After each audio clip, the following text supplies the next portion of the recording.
نبی پاک صلی اللہ علیہ وآلہ وسلم کو ایسی بہت سی باتوں کا پتہ تھا کہ جو قرآن مجید میں نہیں ہے لیکن اللہ نے فرمایا ہے، لیکن ان میں سے بھی کچھ ایسی ہیں کہ جن کو بتانے کی اجازت ہے اور کچھ ایسی ہیں جن کو بتانے کی اجازت نہیں ہے۔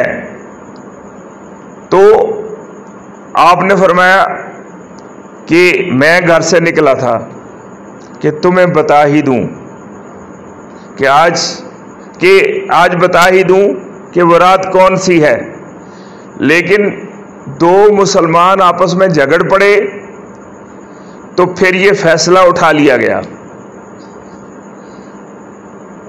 دو مسلمان اگر جھگڑ پڑے تو کتنا بڑا نقصان کہ دو لفظ آپ نے بتانے تھے کہ آج کی رات کون سی ہے، یہ لیلۃ القدر کون سی ہے، تو مسلمانوں کے جھگڑے میں ہمیشہ خسارہ ہوتا ہے۔ اس لیے سمجھ جائیں کہ جو مسلمانوں کو تقسیم کرتا ہے، جو تفریق کرتا ہے، جو فرقہ بازی بناتا ہے، مسلمانوں کو ٹکڑے ٹکڑے کرتا ہے، وہ نبی پاک صلی اللہ علیہ وسلم کے مشن کو کمزور کرتا ہے اور وہ شیطان کا ساتھی ہے، اگرچہ شکل انسانوں جیسی کیوں نہ ہو۔ تو اس کا امت کو نقصان ہوتا ہے، پوری امت کو نقصان ہوتا ہے، اور یہ الگ موضوع ہے، انشاءاللہ اس پہ بھی بات ہوگی کہ کیا کیا نقصان ہوتا ہے اور یہ ہوتے کیوں ہیں، فرقے ہوتے کیوں ہیں۔ فرقہ اسلام میں کوئی فرقہ نہیں ہے، اسلام ایک ہی اللہ، ایک ہی کتاب، ایک ہی کعبہ، ایک ہی قرآن، منفعت ایک ہے اس قوم کی، نقصان بھی ایک ہی سب کا نبی، دین بھی، ایمان بھی ایک، حرم پاک بھی، اللہ بھی، قرآن بھی ایک۔ کچھ بڑی بات تھی، ہوتے جو مسلمان بھی ایک، فرقہ بندی ہے کہیں اور کہیں ذاتیں ہیں، کیا زمانے میں پنپنے کی یہی باتیں ہیں۔ تو سب سے بڑا نقصان جو آپس میں ہمارے سو کالڈ مذہبی رہنماؤں نے کیا، وہ یہ کیا کہ امت کو پارا پارا کر دیا، اور اگر دو مسلمان آپس میں لڑیں تو لیلۃ القدر جو ہے اس کا اظہار ختم کر دیا جاتا ہے۔ تو اگر اگر ممالک ہی آپس میں مسلمان لڑ پڑیں تو اس کا کتنا بڑا نقصان ہو سکتا ہے، آپ غور کریں اس بات پر۔ اگر فرقہ بنا کے ہم آپس میں لڑائی شروع کر دیں گے تو پھر اللہ کا کرم روٹھ نہیں جائے گا۔ تو یہ بڑی اہم بات ہے۔ تو آپ نے فرمایا کہ ہر تاک رات جو ہے اس میں تلاش کرو، کہ اس میں حکمت یہ آ گئی کہ جب اللہ نے چھپا دیا تو اس میں بھی حکمت، اللہ ظاہر کرتا ہے تو اس میں بھی حکمت ہوتی ہے، چھپاتا ہے تو اس میں بھی حکمت ہوتی ہے۔ جیسے قیامت کے بارے میں ساری پیشن گوئیاں، علامتیں، نشانات بتا دیے گئے، لیکن اگر یہ بتا دیا جاتا کہ فلاں سال، فلاں مہینہ، فلاں دن، فلاں تاریخ، تو اس سے پہلے سارے یا اللہ توبہ، اب تو سجدے سے ہی نہیں اٹھنا، تو امتحان نہ، دارالامتحان تو ختم ہو جاتا۔ تو یہ کلمح البصر او ہو اقرب، کہ آنکھ جھپکنے میں آ جائے گی گھڑی، پتہ بھی نہیں چلے گا، بلکہ اس سے بھی قریب، اس سے بھی تھوڑی دیر لگے گی۔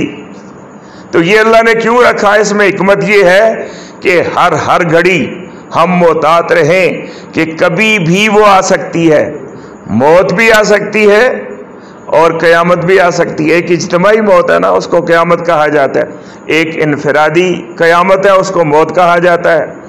تو موت بھی اچانک آ سکتی ہے اور قیامت بھی، اس لیے ہر گھڑی ہوشیار رہنا اور اللہ کے ساتھ جڑے رہنا یہ بہت زیادہ ضروری ہے۔ اسی طرح اللہ نے تاک راتیں بیان کی اس لیے کہ اللہ کے نبی نے بیان فرمائی، اس لیے کہ اللہ کو پسند ہے کہ مومن زیادہ سے زیادہ راتیں اللہ کی بارگاہ میں گڑ گڑائیں، اللہ کو یاد کریں اور اللہ کے ساتھ جڑ کے رہیں۔ اسی طرح اللہ نے اپنے خاص بندوں کو اپنے عام بندوں میں چھپا دیا، کہ نبی کے لیے لازم ہے کہ اپنی نبوت کو نہ چھپائے، اس کا اعلان کرے، لیکن جو اللہ کے ولی ہوتے ہیں ان کے لیے لازم ہے کہ وہ کبھی بھی یہ نہ کہیں کہ میں اللہ کا ولی ہوں، اپنی ولایت کو چھپائیں۔ تو عام آدمیوں میں اللہ نے اپنے ولی کو کیوں چھپایا؟ اس لیے کہ یہاں سے تکریم بنی آدم نکلتی ہے کہ خیال خاطر احباب چاہیے ہر دم، انیس ٹھیس نہ لگ جائے آپ گینوں کو، کہ کیا پتا کہ کون اللہ کا بندہ ہے اور ہم سے ایسی کوتاہی ہو جائے کہ پھر ساری زندگی پچھتاتے ہی رہیں۔ اس لیے ہر انسان وَلَقَدْ كَرَّمْنَا بَنِي آدم، ہم نے اولاد آدم کو مکرم بنا دیا۔ تو اللہ کے چھپانے میں بھی بڑی حکمت ہے۔ تو سلام ہی حتی مطلع الفجر، یہ رات سلامتی جاری رہتی ہے حتیٰ کہ فجر طلوع ہو جاتی ہے۔ عربی زبان کو اللہ نے بڑی وسعت عطا فرمائی ہے، اور یہی حکمت ہے کہ قرآن پاک کو عربی میں نازل فرمایا گیا۔ یہ اگر یہ صرف یہی فلسفی بیان کی جائے تو اس کے لیے پھر ہفتوں گھنٹوں درکار ہیں کہ کتنی گہرائی ہے۔ ہم کیا کہتے ہیں گھنٹہ، پہلا بھی گھنٹہ، دوسرا بھی گھنٹہ، تیسرا بھی گھنٹہ، چوتھا بھی گھنٹہ۔ ایک دن میں کتنے گھنٹے ہوتے ہیں؟ 24 گھنٹے ہوتے ہیں۔ لیکن عربی زبان میں اللہ نے اتنی گہرائی عطا فرمائی کہ یہاں جو 24 گھڑیاں ہیں نا، 24 گھڑیاں، 24 گھنٹے، ہر ایک کا الگ الگ نام ہے، تاکہ جب بیان ہو تو شک و شبہ کوئی باقی نہ رہے۔ تو شام کو اگر شروع کریں، شفق، غسق، اتما، فخمہ، زلفا، زلکا، بارہ، سحر، فجر، صبح، صباح، یہ 12 گھڑیاں ہیں رات کی۔ تو اس میں جو 11ویں گھڑی ہے وہ فجر ہے، اور اس سے اگلی گھڑی جو ہے وہ آمد مصطفیٰ صلی اللہ علیہ وآلہ وسلم کی گھڑی ہے کہ جس میں آپ کا ظہور ہوا، اور فجر جو ہے وہ استقبال رمضان کی گھڑی ہے۔ تو اللہ نے جو فجر ہے اور اس کے آگے جو ہے پھر وہ فجر کا نماز، عین وہ جو فجر سے اگلی گھڑی ہے نا، وہ نماز کی گھڑی ہو جاتی ہے، صبح کی نماز کی گھڑی ہو جاتی ہے۔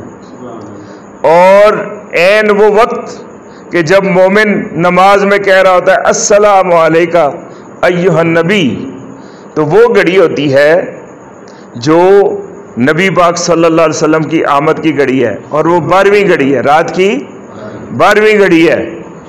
اور سائنس کہتی ہے کہ واحد سارے دن میں وہ وقت ہوتا ہے کہ جب پوری کائنات، پوری فضا، پورا ماحول جو ہے وہ پکار اٹھتا ہے کہ میں کچھ اور طرح کا ہو گیا ہوں، اس لیے کہ صرف وہ چند لمحات ہوتے ہیں جس میں ہوا میں جو آکسیجن ہے وہ خالص ترین ہو جاتی ہے، اور یہ عین اس لمحے ہمیں میسر آتی ہے کہ جو نبی پاک صلی اللہ علیہ وسلم کی آمد کا مرحلہ ہے۔ تو یہ 12ویں گھڑی ہے، اور فجر جو ہے یہ استقبال رسالت کی گھڑی ہے، نبی پاک صلی اللہ علیہ وسلم کے استقبال کی گھڑی ہے۔ تو نبی پاک صلی اللہ علیہ وسلم جب دنیا میں تشریف لائے تو سب سے پیارا موسم تھا موسم بہار۔ آپ اپریل میں تشریف لائے جو سال کا سب سے پیارا موسم ہے، اور جس گھڑی میں تشریف لائے وہ سائنس آج گواہی دے رہی ہے کہ وہ پورے دن میں، آپ کو پتہ ہے نا کہ اوزون لیئر کی بات ہوتی ہے، یہ پھر گہری بات ہے، چلی سائنس میں ہم چلے گئے تو بہت دور نکل جائیں گے۔ اور پھر آپ صلی اللہ علیہ وسلم جس دور میں تشریف لائے، آپ نے فرمایا خیر القرون قرنی، سب سے بہتر زمانہ جو ہے وہ میرا زمانہ ہے۔ تو آپ یہ سمجھیں کہ وہ کیا ذات ہے۔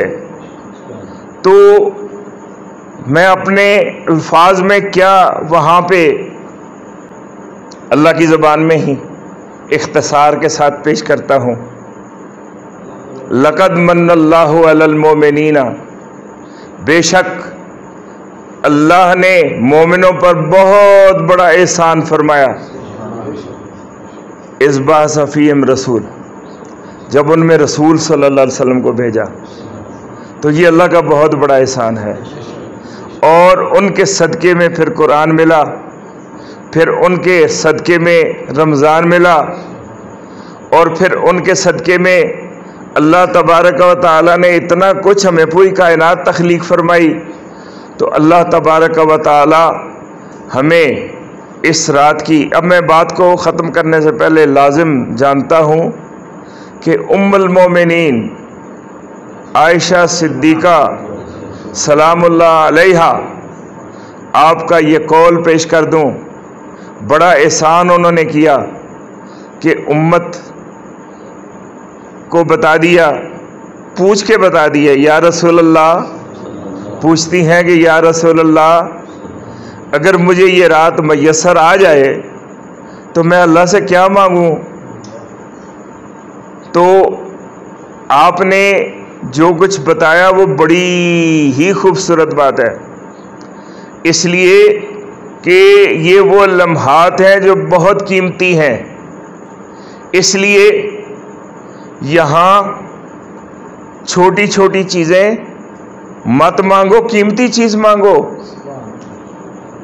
تو یہ مجھے واقعہ یاد آ رہا ہے کہ محمود غزنوی، ان کے ایک بڑا لاڈلا وزیر تھا، اس کا نام تھا ایاز۔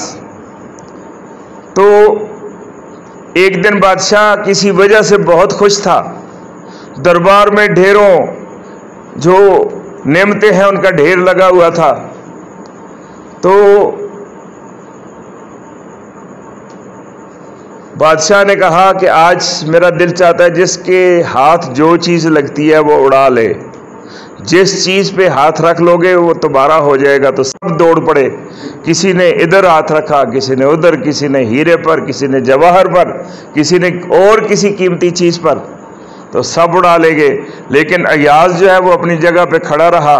ایاز تم نہیں کچھ کر رہے، حضور اجازت ہے میں بھی ہاتھ رکھ لوں؟ آپ نے فرمایا یہی تو کہہ رہا ہوں۔ تو ایاز نے جلدی سے بادشاہ کے اوپر ہی ہاتھ رکھ دیا۔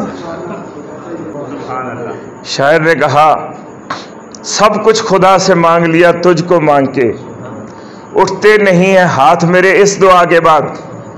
تو ام المومنین نے پوچھا یا رسول اللہ کیا مانگوں؟ تو ہم نے کعبے کے ساتھ لپٹے ہوئے لوگوں کو یہ مانگتے ہوئے دیکھا، اور بالکل ٹھیک کر رہے تھے وہ، کہ جو یہ کہہ رہے تھے یا اللہ کار دے یا اللہ کوٹھی دے، کہ کس سے مانگیں؟ وہی دینے والا ہے، ہر چیز اسی سے تو مانگنی ہے۔ لیکن نبی پاک صلی اللہ علیہ وسلم نے یہ بتایا کہ یہ قیمتی گھڑیاں بہت ہی سب سے زیادہ قیمتی گھڑیاں ہیں، جب یہ میسر آ جائیں تو سب سے قیمتی چیز مانگنا، اور وہ کیا ہے؟ اللہم انکا عفو، اے اللہ تو معاف کرنے والا ہے، تحب العفو، تو معاف کرنے کو پسند کرتا ہے، فاعف عنی، یا اللہ تو مجھے معاف فرما دے۔ تو یہ پھر اگر اللہ معاف کر دے تو بہت ہی خوش قسمت ہو جاتا ہے انسان، اور جس کو معاف کر دیتا ہے پھر اس کے بعد دنیا کی اور آخرت کی کسی چیز کی کمی نہیں رہنے دیتا ہے۔ اس لیے یہ نہ سمجھنا کہ یہ مانگیں گے تو وہاں سے محروم ہو جائیں گے۔